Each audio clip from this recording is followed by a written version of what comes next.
You're facing a DWI charge and the DA offers to reduce it to obstructing a highway. At first, that sounds like a win.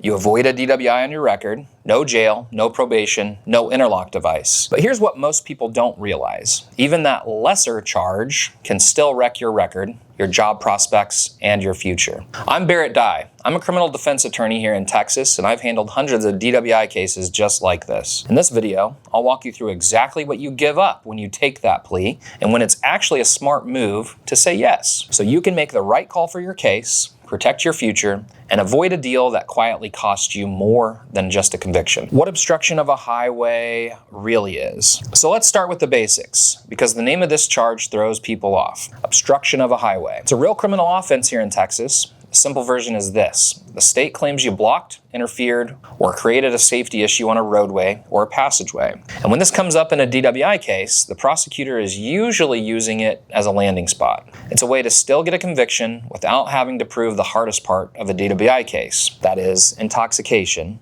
and proving it beyond a reasonable doubt. That's why this deal exists. Not because the state is doing you a favor, it's because they're managing the risk. Why the DA offers this deal. Here's what I want you to understand. DWI cases are not always a slam dunk. Sometimes the stop is shaky. Sometimes the field sobriety tests look worse on video than they sounded in the police report. Sometimes the officer overstates things. Sometimes the breath or blood evidence has issues or the timing doesn't line up cleanly. And if the prosecutor feels even a little uncertainty, they have a choice. They can roll the dice at trial and risk losing the DWI completely, or they can offer you a deal that still ends in a conviction. And that's obstruction. So when you get this offer, it often means one thing. There's something in your case that makes the state nervous. The big misunderstanding. Now let's address what your hook called out, because this is where people get burned. A lot of folks hear reduced charge, and they mentally translate that to, okay, so I'm basically in the clear. But you're not. Obstruction is still a criminal offense. It can still show up on background checks. It can still create problems with jobs, apartments, and professional licensing. And depending on how your case is resolved, it can still stick to your record longer than you think. So the right mindset is not, is this better than DWI? The right mindset is, what does this plea actually cost me? DWI versus obstruction, what actually changes? Here's the straight answer. A DWI conviction carries a unique label that follows people for a long time. It's a signal to employers and licensing boards that a lot of people judge instantly, whether that's fair or not. Obstruction usually doesn't hit people the same way. It's still a conviction, but it doesn't come up with the same automatic assumptions. That difference matters in the real world. And there's another major difference people don't often think about. If you pick up another DWI later, a DWI conviction today can change how that future case is punished. An obstruction plea typically doesn't operate the same way as a prior DWI conviction. So, for some people, taking obstruction now is a way to avoid setting a trap for their future. What you actually give up when you take the plea. Now let's get to what you asked for in the hook, what you give up. First, you give up leverage. Once you accept the deal, there's no more fighting about the stop, the tests, the officer's mistakes, or whether the state can actually prove intoxication. You are choosing certainty over the chance of a full dismissal or not guilty. Second, you give up the ability to use the state's weaknesses to your advantage. And that matters, because if the state is offering obstruction, there may be weaknesses worth pushing on. Third, you give up the option of being completely clean. Even if the charge feels lesser, it's still a criminal case outcome. And if your job is sensitive, if your licensing board is strict, or if your background checks are intense, that can still matter. So when people tell me, I just want it reduced, my next question is always, reduced to what and for how long? The part that quietly hurts people. Let me give you the hidden issue that blindsides people. A lot of damage doesn't come from what happens in court. It comes from what happens later when somebody runs your name.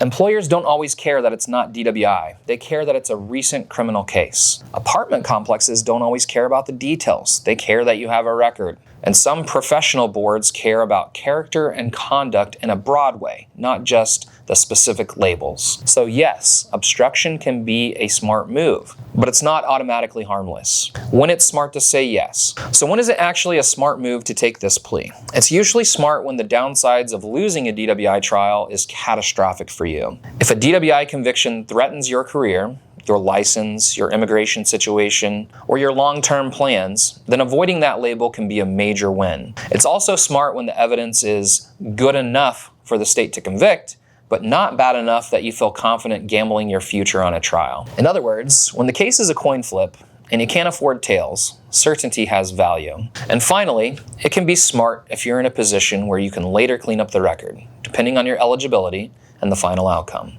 That's where the long-term strategy comes in, when you should seriously consider fighting. On the other hand, if your case has real legal problems, like a bad stop, bad testing, weak evidence, or officer mistakes, then taking the first plea offer can be leaving a full win on the table. And I've seen it go both ways. I've had clients where obstruction was the smartest path to protect their career. And I've also had clients where we pushed, exposed the weak points, and the case fell apart. So if the state is already offering a reduction, that's a sign to slow down, not rush. How to make the right call. Here's the decision framework I use with clients. First, we identify what the state can actually prove and what they can't. Second, we define your real-life stakes because that's what should drive the strategy. Third, we look at the full picture, criminal case, license consequences, background checks, everything. And then we choose the path that gives you the best long-term outcome, not just the easiest short-term exit. Quick recap. If the DA offers to reduce your Texas DWI to obstruction of a highway, it usually means the state sees some risk in proving the DWI. Obstruction is still a criminal offense, and it can still damage your record in your future if you treat it like a free pass. But for the right person, in the right case, it can be the smartest move you can make because it avoids the DWI label and protects you from bigger long-term consequences. Now, if your DWI involves a breath or blood test at or above 0.15, the stakes jump fast and the playbook changes. In my next video, I break down what DWI over 0.15 means in Texas, what the state has to prove, and how you fight that kind of case the right way. Go watch DWI over 0.15 in Texas, what you must know to fight your case, and I'll see you there.